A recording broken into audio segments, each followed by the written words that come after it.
Hi there, it's Lisa from A Lovely Life. Hopping on today after a little bit of a break from a busy couple months. So, I recently transitioned positions within my enterprise organization, and so the last 2 months were really about a job transition, which is interesting and exciting, and I'm really looking forward to what's ahead.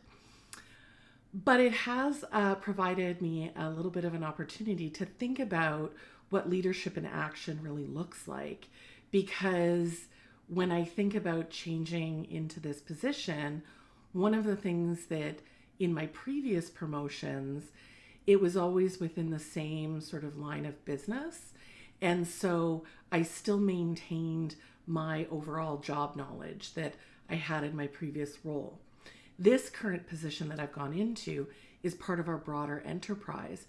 And so I actually don't know all of the functions of my day to day, which has really had me rely on the new team that I have around me to execute things. So it's really brought this sort of idea of if you don't know how to do everything, all those functional tasks in your job, how do you still manage to lead? So I really think about leadership in action as four things. So the first thing is I have to remember to share the knowledge that I have. Because although I don't know all the systems and processes within this new position that I have, I'm still bringing forward my own expertise and my experience behind me. So I have to stop and make sure that the people I'm working with understand that sort of job knowledge, and that I'm taking the time to share that with them instead of A, just assuming they know exactly what I'm talking about, B, just assuming that we're in alignment. So really slowing down and making sure that that knowledge exchange, both from me and listening to them, is there. The second thing I really have to think about is you don't want to just share the process. I don't want to just say to somebody, oh, hey, can you give me, that list of this, can you give me the list of customers for this? What I want to be able to say is, I'm looking for the list of customers because it's for, David over there, and what he's looking for is this.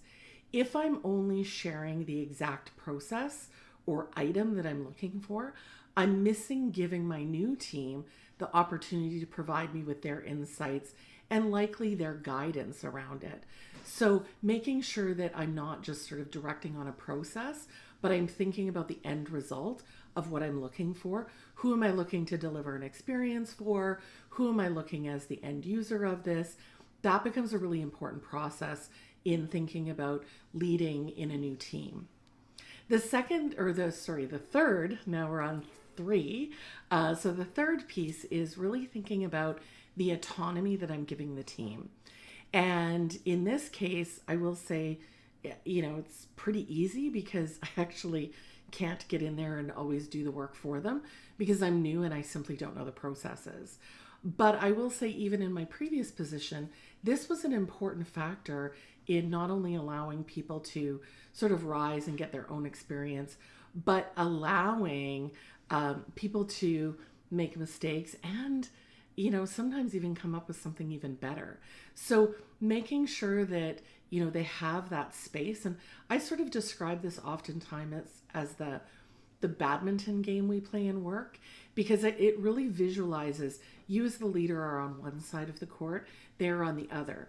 If you try and run around and manage the whole game and play the whole game, A, you get really tired. The person standing there is going, why are you playing my shot? And so if you really think about work, is once you've lobbed it over, it's their space to play with it. It's their space to do what they need to do with it. So providing that clear line of autonomy becomes super important because they're going to give it back to you and you're going to have your own opportunity. So make sure that you're sort of thinking about that when you are allowing people that space. And then finally, the fourth thing, and this is what I think is really important, I think it's always important, but I've certainly noticed and understood it in my new role here, is thinking about access. So as I'm giving sort of pieces of work or asking for things, I need to allow access for people to come back and either ask questions, inquire more, just have that space. And if I'm not doing that, it's not really fair to be asking them to do these things because, again, work needs to be about that back and forth, not just a one-sided lob over the net. The other thing I think that, and this is what I'll pay attention to in the next couple of months as I build my relationships with my team, is if they're not accessing you, you have to wonder why.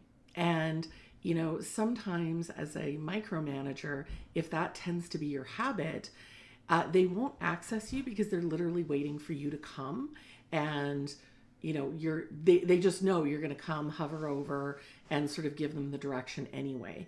So I think providing them that access and really allowing for them to come and ask those questions, gain clarity, bounce an idea becomes important, because as we think about work, we can ask somebody to do something or we can tell them how to do it, but we never get to do both.